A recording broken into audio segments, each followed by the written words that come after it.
हाय। Last class में देखे थे कुछ सिंबल्स में था इक्वल का मीनिंग क्या होता है, लेस देन इक्वल टू का मीनिंग, लेस देन का मीनिंग क्या होता है, less than equal to meaning क्या होता है, ग्रेटर देन का मीनिंग क्या होता है, ग्रेटर देन इक्वल टू का मीनिंग क्या होता है। ऑलरेडी डिस्कस कर चुके हैं, ठीक है ना। तो आगे की ओर प्रोसीड करते हैं और देखते हैं कि और क्या सिंबल सीखनी है। तो एक सिंबल्स बोल सकते हैं कि नॉट इक्वल टू भी हो सकता है।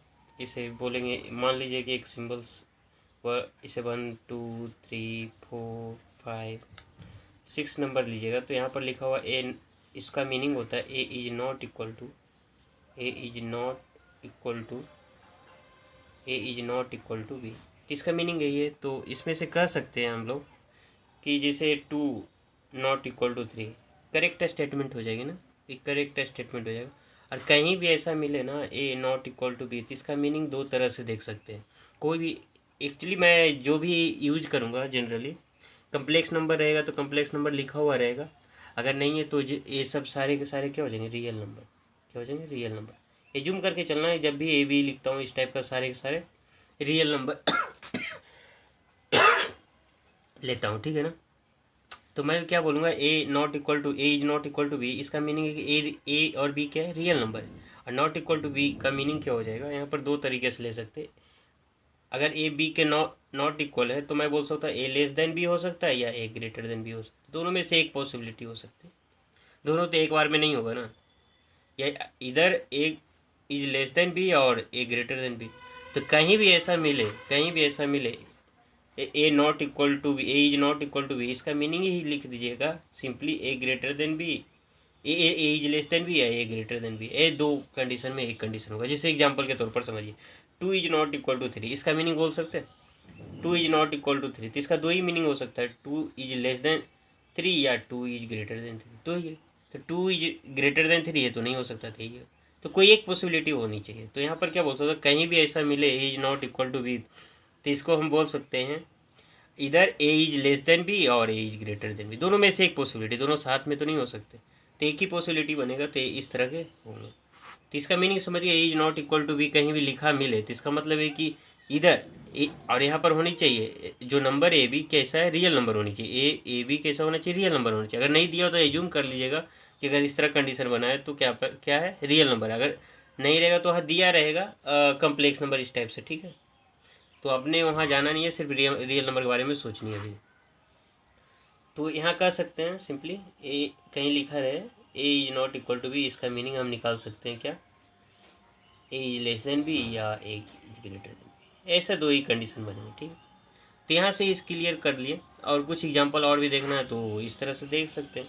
5 इज नॉट इक्वल टू 4, तो इसका मीनिंग लिख सकते हैं 5 ग्रेटर देन 4 या 5 इज लेस देन 4। तो क्या कर सकते हैं, तो ये 5 इज ग्रेटर देन, ये तो नहीं होगा, इस तरह से आ रहा है। जैसे यहाँ पर लिखा है X is greater than 2, X is greater than वो सॉरी ये क्या कर दिया, X is not equal to 2, क्योंकि अपने को तो नॉट इक्वल के बारे में सोचना है ना। तो X is not equal to 2, तो इसके मीनिंग क्या हो सकता है, एक्स इज ग्रेटर देन 2 या और लिखेगा और एक्स इज लेस देन 2। तो ये दोनों वे से कोई पॉसिबिलिटी बनेगी। कहीं भी लिखा मिले X is not equal to 2 या और अदर एग्जाम्पल लीजिए, एग्जाम्पल लीजिए X is not equal to 5, कहीं ऐसा स्टेटमेंट लिखा मिले तो क्या कीजिएगा, X is not equal to 5, तो simply X is not equal to 5, इसका मीनिंग क्या हो सकता है, एक्स ग्रेटर देन 5 या एक्स लेस देन 5। तो दोनों में से तो हम बोल सकते हैं एक्स नॉट इक्वल टू 5 का मीनिंग क्या हो जाएगा, एक्स ग्रेटर देन 5 या और एक्स लेस देन 5। दोनों में से आइदर ही लिख दीजिए चाहे लिख दीजिए, दोनों सेम ही। तो मैं यहाँ पर एक लिखता हूँ एक्स ग्रेटर देन 3 और एक्स लेस देन 3, इसको ऐसे लिख सकते हैं X is not equal to 3। आ रहा समझ, दोनों इक्वल ही स्टेटमेंट है, कोई अलग स्टेटमेंट, ये स्टेटमेंट लिखे चाहे स्टेटमेंट लिखे, दोनों इक्वल इक्विवेलेंट स्टेटमेंट है, इधर ये लिख दे चाहे लिख दे। तो नॉट इक्वल टू का मीनिंग आई थिंक आप समझ गए होंगे। आगे फिर प्रोसीड करते हैं 7th नंबर। तो 7th नंबर में आगे की ओर जाइएगा, ठीक है ना।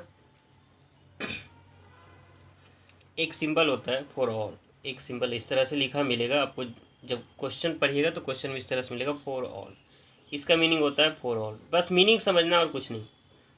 फॉर ऑल कहीं भी ऐसा मिले जिसे यहाँ पर लिखा रहेगा for all x, for all x, तो इस तरह से कहीं मिलेगा तो इसके जगह पर क्या लिखा, फॉर ऑल की जगह पर क्या लिख सकते हैं, for all R X, for all X, इस तरह से कहीं मिल जाएगा।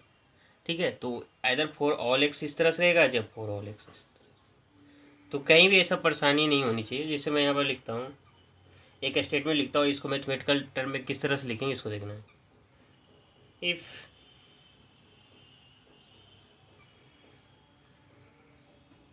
x is a real number,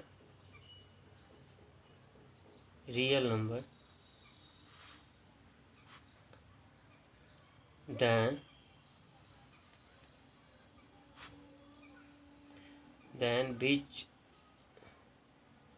one of the following statement is correct, which one of the following statement is correct,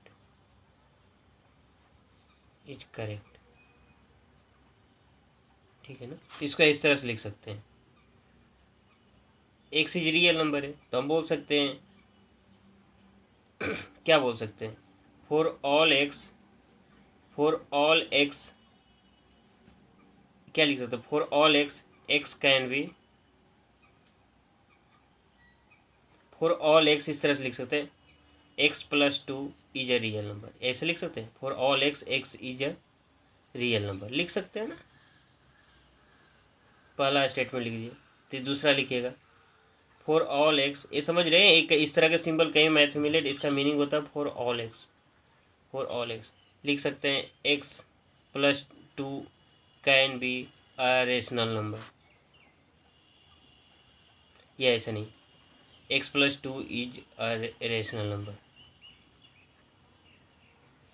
दो ही स्टेटमेंट है, दोनों में से एक स्टेटमेंट चूज करनी है, और भी स्टेटमेंट क्रिएट कर सकते हैं, लेकिन अपने को सिर्फ फॉर ऑल एक्स का मीनिंग समझना था। तो मैं क्या बता रहा हूँ, इस तरह से कोई एक्स क्या है, रियल नंबर है, एक्स रियल नंबर पता है, अदर रेशनल होगा चाहे रेशनल होगा, तो रेशनल इरेशनल कोई भी हो सकता है। तो यहाँ पर बोला है then which one of the following statement is correct, तो फॉर ऑल एक्स जैसे ही बोल दिया, मतलब जितने रियल नंबर है, रियल नंबर लाइन भी बताए थे, प्लस इन्फिनिटी होता है, माइनस इन्फिनिटी होता है, इस तरह के टर्म बताए थे ना। प्लस इन्फिनिटी में जितना नंबर आप इमेजिन करते हैं beyond the your imagination, minus infinity मतलब जितना कम सोच सके उससे भी कम, ठीक है ना। तो वैसे चीज़ें बता चुका हूँ। तो फॉर ऑल एक्स मतलब सारे रियल नंबर के लिए x+2 is a real number, of course ही होगा, एक्स का कोई भी रियल नंबर लीजिए उसमें 2 ऐड कीजिएगा तो रियल नंबर ही होगा, तो ये स्टेटमेंट सही हो जाएगा। For all x+2 is a rational number, ये बोल सकते हैं x+2 is a rational for all x, क्यों, क्योंकि इसमें रेशनल इरेशनल दोनों होते हैं। अगर एक्स इरेशनल नंबर हो जाए, जैसे √3 ले लीजिए, तो √3+2 इरेशनल नंबर होगा, नहीं होगा। फॉर ऑल एक्स के लिए नहीं बोल सकते, फॉर सम एक्स बोल सकते हैं, फॉर सम एक्स के लिए हम बोल सकते हैं, क्या कर सकते हैं, सम एक्स के लिए बोल सकते हैं, लेकिन फॉर ऑल एक्स के लिए हम बोल सकते हैं x+2 is a rational number, नहीं बोल सकते हैं, क्योंकि जैसे ही एक्स को फॉर ऑल एक्स जैसे ही बोल दिए तो यहाँ पर एक्स √3 भी हो सकता है, तो √3 जैसे लेंगे तो √3+2 एक रेशनल नंबर होगा, नहीं होने वाला, इरेशनल नंबर होंगे तो एक स्टेटमेंट गलत हो जाए। तो यहाँ पर आई थिंक मीनिंग समझ में, इसका मीनिंग क्या होता है, फॉर ऑल ये कहीं भी ये मिल जाए, इसका मीनिंग क्या होता है, फॉर ऑल होता है, ठीक है। तो आई थिंक दो सिंबल सीखें, एक नॉट इक्वल टू और एक दूसरा सीखें फॉर ऑल, ठीक है। अब नेक्स्ट सिंबल देखते हैं। बहुत सारे सिंबल है लेकिन सब सीखनी नहीं है, जितने अपने की ज़रूरत पड़ेगा, और कहीं भी कुछ एक्स्ट्रा ज़रूरत पड़ेगी तो वहाँ पर बता दिया जाएगा, ठीक है। तो नेक्स्ट सिंबल देखते हैं, और सिंबल नंबर कितने हैं, 8, सिंबल नंबर 8 देखते हैं। एक कहीं भी इस तरह के मिलता है, इस तरह का सिंबल कहीं मिलेगा तो इसका मीनिंग है देयर एग्जिस्ट,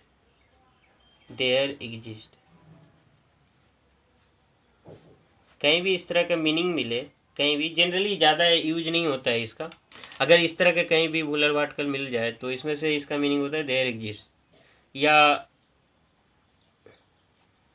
देयर इज, या इसको ऐसे भी बोल सकते हैं देयर एग्जिस्ट मतलब एटलीस्ट वन कहीं मिल जाए, या देयर एग्जिस्ट लिखा मिल जाए, चाहे ए सिंबल मिल जाए, सारे के सारे सिंबल से मैं क्या बोल रहा हूँ कि इसका सिंबल कहीं मिल जाए, देयर एग्जिस्ट मिल जाए, या एटलीस्ट वन मिल जाए, तो इसका मैथ्स में कैसे यूज होता है यहाँ समझिएगा। सेम वैसे ही क्वेश्चन लिखते हैं, इसी क्वेश्चन को मैं आगे की ओर प्रोसीड करता हूँ, सेम क्वेश्चन को, तो इसी में से लिख रहा हूँ क्या था, एक से एक रियल नंबर था, क्या था, रियल नंबर था। तो मैं इसको इस स्टेटमेंट में ऐसे लिख सकता हूँ, देखिए इस तरह के सिंबल मिले, इस तरह का सिंबल मिले, इसका मीनिंग क्या होता है, देयर एग्जिस्ट का मीनिंग एटलीस्ट वन या फॉर सम वन, कोई मतलब एटलीस्ट वन में कम से कम है, किससे बोल सकते हैं, अगर हिंदी में लिखना रहे कम से कम एक। देयर एग्जिस्ट कहीं भी मिले तो एटलीस्ट वन होता है, ठीक है। तो इसको एक्स को एक रियल नंबर मिल जाए, एक्स क्या है, एक रियल नंबर है, और हम क्या बोले कि there exist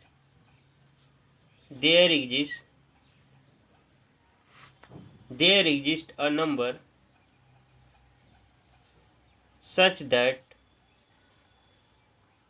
x plus 3 is an irrational number।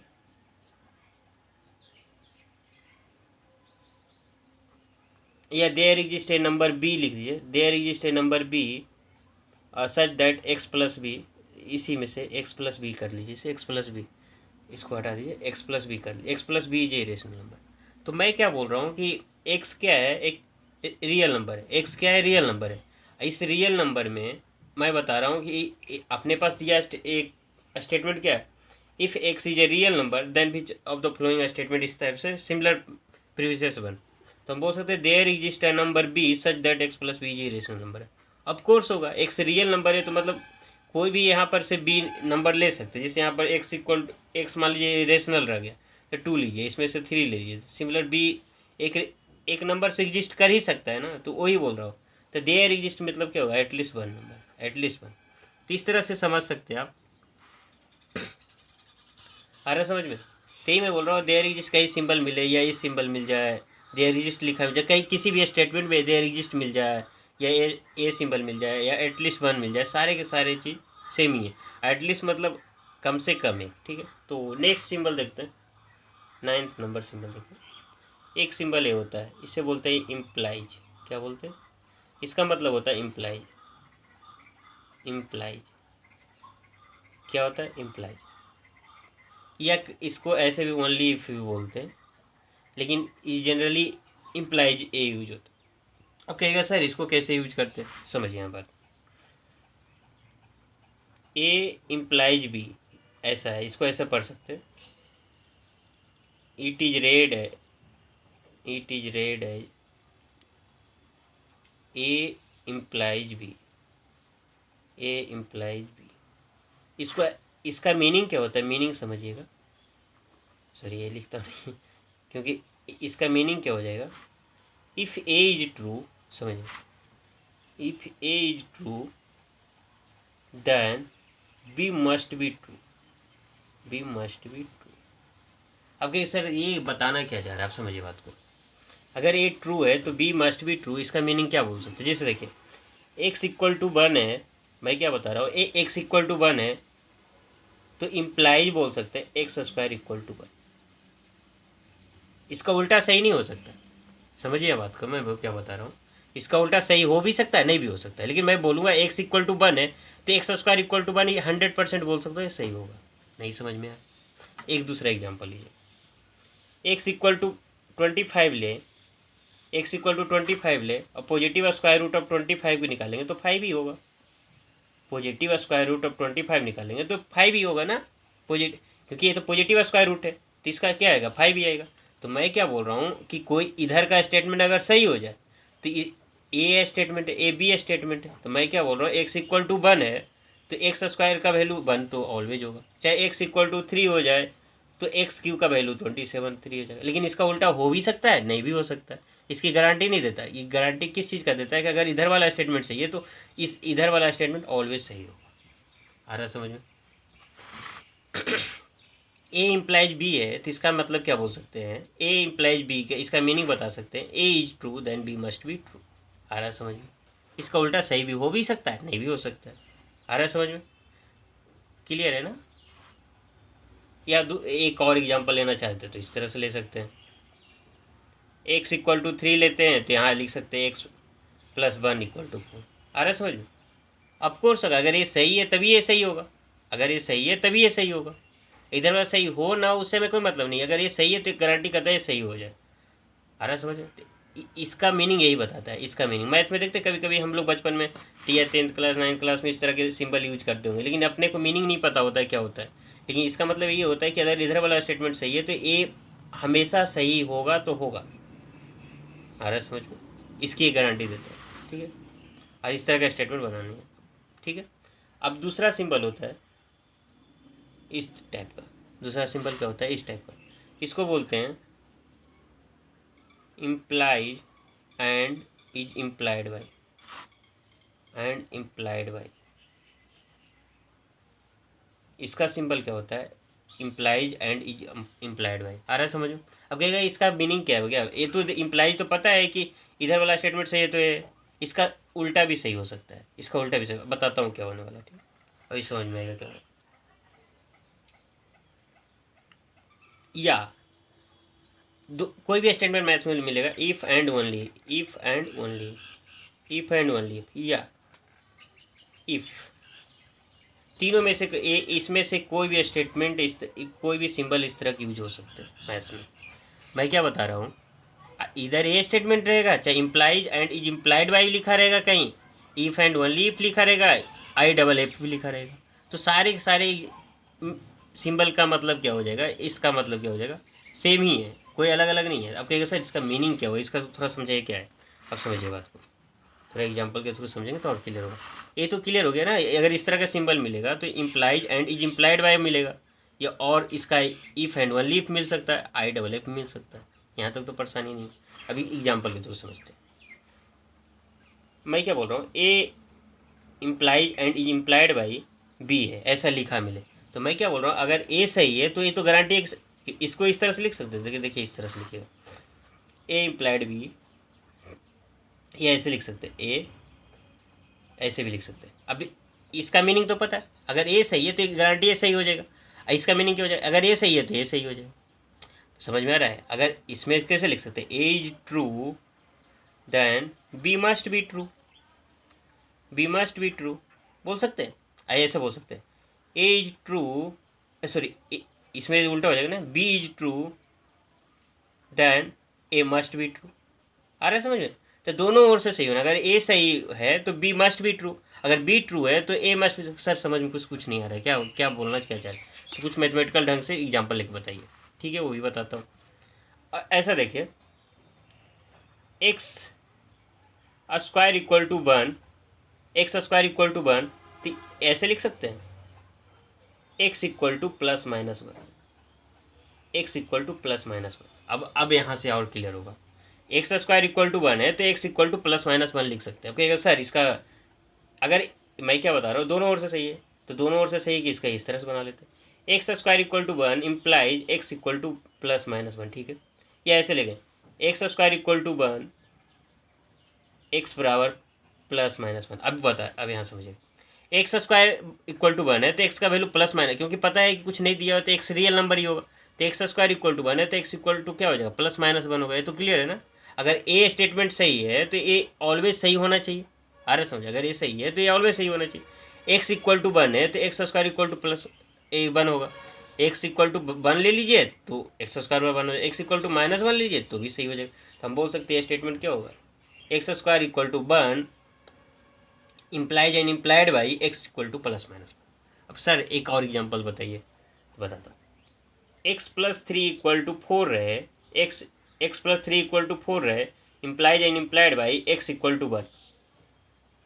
नहीं समझ में आया तो इसको वैसे ही एक्स प्लस 3 इक्वल टू 4 रहे, आइधर एक्स इक्वल टू 1 इधर से लिख लीजिए, या x equal to 3 equal to 4 लिख लीजिए, दोनों सेम ही है। तो इसे इक्विवेलेंट भी कभी कभी बोलते हैं, इक्विवेलेंट भी बोलते हैं। आ रहा है समझ में? तो यहाँ पर समझ गए कि इसका मीनिंग क्या होता है, implies and is implied by, या इफ एंड ओनली इफ और इफ। तो इसको इस तरह से भी बोल सकते थे, x plus 3 equal to 4 if x equal to 1, या ऐसे लिख सकते हैं, x equal to 4 if and only if and only if x equal to 1, ऐसे भी लिख सकते हैं। आ रहा है समझ में? तो वैसे ही मीनिंग है। तो 10th नंबर देख लिए, implies and implies by if and only if और इफ। अब 11th नंबर देखते हैं, ठीक है। एप्रोक्सीमेशन, एप्रोक्सीमेशन, इसका सिंबल ऐसे होता है, इसका सिंबल ऐसे मिलता है। अप्रॉक्सीमेशन मीन्स जैसे √3 का वैल्यू होता है, √3 का पता है ये क्या है, इरेशनल नंबर है। क्या है, इरेशनल नंबर है। इरेशनल नंबर, इरेशनल नंबर क्या होता है ये ऑलरेडी हम लोग को पता है, non terminating and non repeating, non terminating and non repeating, है ना, नॉन रिपीटिंग। तो हम क्या बोल सकते हैं कि इसका value non terminating and non repeating है, तो एग्जैक्ट वैल्यू निकालना मुश्किल हो जाएगा। तो यहाँ पर क्या है कि √3 जब वैल्यू लिखते 1.732, एग्जैक्ट वैल्यू नहीं है, क्या है, अप्रॉक्सीमेट वैल्यू है। क्या है, अप्रॉक्सीमेट वैल्यू है। तो ये लिख सकते हैं approximate value of positive √3 is 1.732, exact value नहीं है ना। तो इस तरह से इसका ऐसे लिखते हैं। या पाई वैल्यू पता होगा, मैथ्स में पाई जनरली यूज किए जाते हैं। तो पाई का वैल्यू क्या बोलते हैं हम, 22/7 एग्जैक्ट वैल्यू बोलते हैं, लेकिन ऐसा होता नहीं है। क्या है, अप्रॉक्सीमेट वैल्यू। क्या है, अप्रॉक्सीमेट वैल्यू। क्या है, अप्रॉक्सीमेट वैल्यू। अगर 12/7 हो जाएगा, पाई क्या है, एक इरेशनल नंबर है ना। पाई कैसा नंबर है, एक इरेशनल नंबर है, इरेशनल नंबर नहीं है, एक इरेशनल नंबर है। एक क्लियर है ना। तो 12/7 कितना हो जाएगा, ये भी अप्रॉक्सीमेट वैल्यू होगा, तो इसका वैल्यू कितना 3.14। तो 12/7 क्या है, एक रेशनल नंबर बन जाएगा, क्योंकि पी और क्यू क्या है, लेकिन अपने को अप्रॉक्सीमेट वैल्यू लेते हैं। तो पाई का अप्रॉक्सीमेट वैल्यू कैसे है, 3.14, एग्जैक्ट वैल्यू ये नहीं होता 3.14। बहुत सारे इस तरह के टर्म निकाले जाते हैं। 12/7 जनरली हम लोग पाई का वैल्यू यूज करते हैं, लेकिन ऐसा होता नहीं है ना, ऐसा नहीं होता 12/7।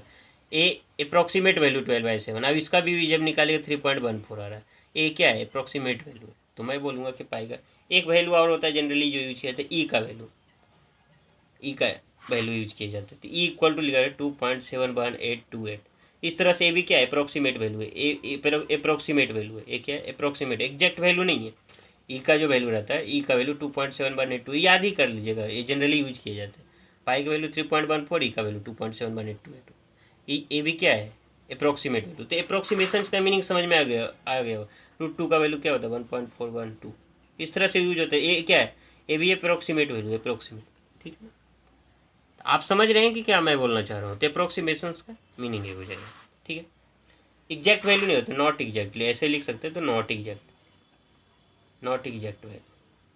ठीक है ना। तो इस तरह से अब मीनिंग समझिए, और जो भी है बस यही है। अब 12 नंबर देखिए।